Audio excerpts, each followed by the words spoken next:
నమస్కారం. ఏపీలోని ఉద్యోగులు, పెన్షన్లు, ఉపాధ్యాయులకు సంబంధించిన ప్రతి సమస్య పట్ల సపోర్టివ్‌గా వీడియోస్ అయితే వస్తాయి. తప్పకుండా సబ్స్క్రైబ్ చేసుకోండి. వీడియోస్ అయితే లైక్ చేసి ఉండండి. ఇక వివరాలకెళ్తే ఏపీలో ఉద్యోగులు, పెన్షనర్లు, ఉపాధ్యాయులందరూ కూడా పెండింగ్ డీఏల కోసం, పెండింగ్ బిల్లుల కోసం, ఇంకా పీఆర్సీ కమిషన్ ఏర్పాటు చేయకపోవడం, మధ్యంతర భృతి మంజూరు చేయకపోవడం పట్ల అయితే చాలా అసంతృప్తిగా ఉన్నారు. దీని విషయంలో మరి తెలుగుదేశం ప్రభుత్వం ఉద్యోగులకు న్యాయం చేయాల్సిన అవసరం అయితే ఉంది. ఎందుకంటే ప్రతి 6 నెలలకోసారి వారికి డీఏలు చెల్లించాల్సిన అవసరం ప్రభుత్వం బాధ్యత. అదేవిధంగా ప్రతి 5 ఏళ్లకోసారి పీఆర్సీ అమలు చేయడం ప్రభుత్వం బాధ్యత. అది విధిగా చేయాల్సినటువంటి పని. ఎందుకంటే వివిధ వర్గాల ప్రజలకు ఎన్నో సంక్షేమ పథకాలు అమలు చేస్తున్న ప్రభుత్వాలు మరి ఉద్యోగులని గాలికి వదిలేయడం అయితే అన్యాయమని చెప్పుకోవచ్చు. కాబట్టి వెంటనే ఏపీలో ఉద్యోగులకు సంబంధించి పీఆర్సీ కమిషన్ ఏర్పాటు చేయడం, తర్వాత మధ్యంతర భృతి 30% మంజూరు చేయడం, అదేవిధంగా పెండింగ్ డీఏలు కూడా వెంటనే విడుదల చేసి పెండింగ్ బిల్లులన్నింటినీ విడుదల చేయాలని చెప్పేసి ఉద్యోగులకు సంబంధించిన ట్రాన్స్ఫర్లు, ప్రమోషన్లు, ఇతర ఆర్థికేతర అంశాలన్నింటినీ పరిష్కరించాల్సిన బాధ్యత ప్రభుత్వం మీద ఉంది. ఎందుకంటే ఎన్నో ఆశలతో మరి తెలుగుదేశం కూటమి ప్రభుత్వానికి సపోర్ట్ చేసి గెలిపించుకున్నారు ఉద్యోగులు కూడా. కాబట్టి ఉద్యోగులకి న్యాయం చేయాల్సిన బాధ్యత కూటమి ప్రభుత్వం మీద ఉందని చెప్పుకోవచ్చు. ఇప్పుడు మహానాడు సంబరాల్లో తెలుగుదేశం ప్రభుత్వం, చంద్రబాబు నాయుడు ప్రభుత్వం అయితే మునిగిపోయి ఉంది. ఆ సంబరాలు ఎంత ఘనంగా నిర్వహించారో మరి అంతే ఘనంగా మరి ఉద్యోగులకు కూడా మరి జీతాలు పెంచాల్సిన అవసరం ఉంది.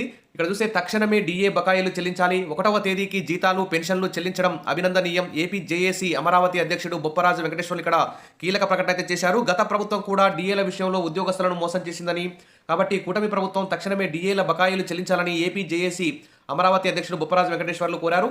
ఈ మేరకు గురువారం మధ్యాహ్నం ఎన్జీఓస్ కార్యాలయంలో ఏర్పాటు చేసిన మీడియా సమావేశంలో ఆయన మాట్లాడుతూ, కూటమి ప్రభుత్వం ఎన్నికలకు ముందు ఉద్యోగులకు అనేక హామీలు ఇచ్చిందన్నారు. ఈ మేరకు పీఆర్సీ అమలు చేయడం, మధ్యంతర భృతి ఐఆర్ని మంజూరు చేయడం, పాత బకాయిల కోసం ఉద్యోగులు ఎదురు చూస్తున్నారని తెలిపారు. ఇక ప్రభుత్వం మీద గౌరవంతో బకాయిల కోసం కోర్టులకు వెళ్లడం లేదని స్పష్టం చేశారు. ఆల్రెడీ తెలంగాణలో మరి రిటైర్మెంట్ అయిన ఉద్యోగులు మరి బకాయిల కోసం అయితే కోర్టుకు కూడా వెళ్ళినటువంటి సందర్భం చూస్తున్నాం.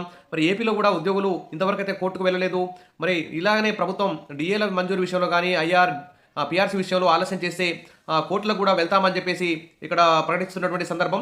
మరి సాధారణ ఉద్యోగులైతే మరి ప్రతి సంవత్సరం ఇన్కమ్ ట్యాక్స్ చెల్లిస్తున్నాం, ఇంకా ఏ వస్తువు కొన్నా జీఎస్టీ చెల్లిస్తున్నాం, ఇతర మరి మాకు ఏ ప్రభుత్వ పథకం కూడా వర్తించడం లేదు, మాకు ఫీ రీఎంబర్స్మెంట్ లేదు, హెల్త్ కార్డ్స్ కూడా సక్రమంగా పనిచేయడం లేదు. ఈ విధంగా ఉద్యోగులందరూ లక్షల్లో నష్టపోతున్నారు. కాబట్టి ప్రభుత్వం నుంచి ప్రతి 6 నెలలకోసారి డీఏలు, ప్రతి 5 ఏళ్లకోసారి పీఆర్సీ ఖచ్చితంగా ఇవ్వాలని చెప్పేసి ఇక్కడ డిమాండ్ అయితే సాధారణ ఉద్యోగులు అయితే చేస్తున్నారు.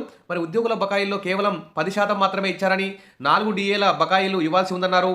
గత ప్రభుత్వంలో ఎప్పుడు జీతం వచ్చేదో తెలిసేది కాదని, ఈ ప్రభుత్వంలో ఫస్ట్ తేదీనే జీతం వస్తుందని ఆనందం వ్యక్తం చేశారు.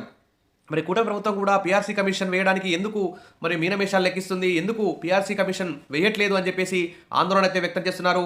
మరి వేరే రాష్ట్రాల్లో కోట్లకు వెళ్లి డీఏల బకాయిలు సాధించుకుంటున్నారని గుర్తు కూడా చేశారు. రిటైర్డ్ ఉద్యోగులకే ప్రభుత్వం 6-7 కోట్లు బకాయిలు ఉందని, ఇక ఉద్యోగులకు మొత్తంగా 20,000 కోట్ల వరకు ప్రభుత్వం బకాయిలు ఉందని వివరించారు. ఇక ఎంప్లాయీస్ హెల్త్ స్కీమ్ ఉద్యోగ ఆరోగ్య స్కామ్గా మారిందని వివరించారు. ఒక ఉద్యోగి అనారోగ్యంతో 5 లక్షలు ఖర్చు చేస్తే 90,000 మాత్రమే బిల్లు మంజూరు చేస్తున్నారని, చాలా తక్కువ మొత్తంలో మెడికల్ రియంబర్స్మెంట్ బిల్లు వస్తున్నాయని చెప్పేసి ఆ వచ్చే బిల్లు కూడా 2 ఇయర్స్ టైం పడుతుంది.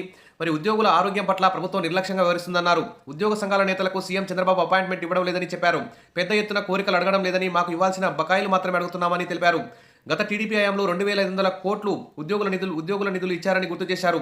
ఉద్యోగుల రిటైర్మెంట్ బెనిఫిట్ 5,000 కోట్లు బకాయిలు ఉన్నాయని, వాటిని ప్రభుత్వం ఇవ్వాల్సి ఉందని అన్నారు.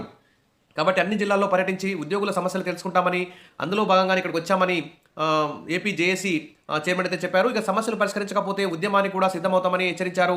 సమావేశంలో Amaravati JAC Visakha chairman Nageswararao, AP JAC secretary KSC Rao, Appalaraju, Venkatrao, Kiran Kumar, Rajesh తదితరులు అయితే పాల్గొన్నారు. ఏది ఏమైనా తక్షణమే పీఆర్సీ కమిషన్ ఏర్పాటు చేయాలి, ఐఆర్ మంజూరు చేయాలి, తర్వాత పెండింగ్ డీఎల్ని విడుదల చేయాలి, పెండింగ్ బిల్స్ విడుదల చేయాలి, ఈహెచ్ఎస్ సక్రమంగా అమలు చేయాలని చెప్పేసి ఏపీ ఉద్యోగ జేఏసీ అయితే ప్రభుత్వాన్ని డిమాండ్ చేస్తుంది. ఇక ఎన్నికల హామీల్లో భాగంగానే మరి ఎన్నికల ముందు మరి ఎన్నికల మేనిఫెస్టోలో తెలుగుదేశం కూటమి ప్రభుత్వం అనేక హామీలు ఇచ్చింది ఉద్యోగులకు. కాబట్టి ఆ హామీలన్నింటినీ అమలు చేయాలి, ఉద్యోగులను ఆదుకోవాలని చెప్పేసి డిమాండ్ అయితే ఎదురవుతుంది. Wish all the best. త్వరలోనే ప్రభుత్వం ఉద్యోగులకు, పెన్షన్లు, ఉపాధ్యాయులందరికీ గుడ్ న్యూస్ చెప్తుందని చెప్పి ఆశిద్దాం. Wish all the best. Thank you. Subscribe చేసుకోండి, వీడియోస్ అయితే లైక్ చేయండి. Thank you.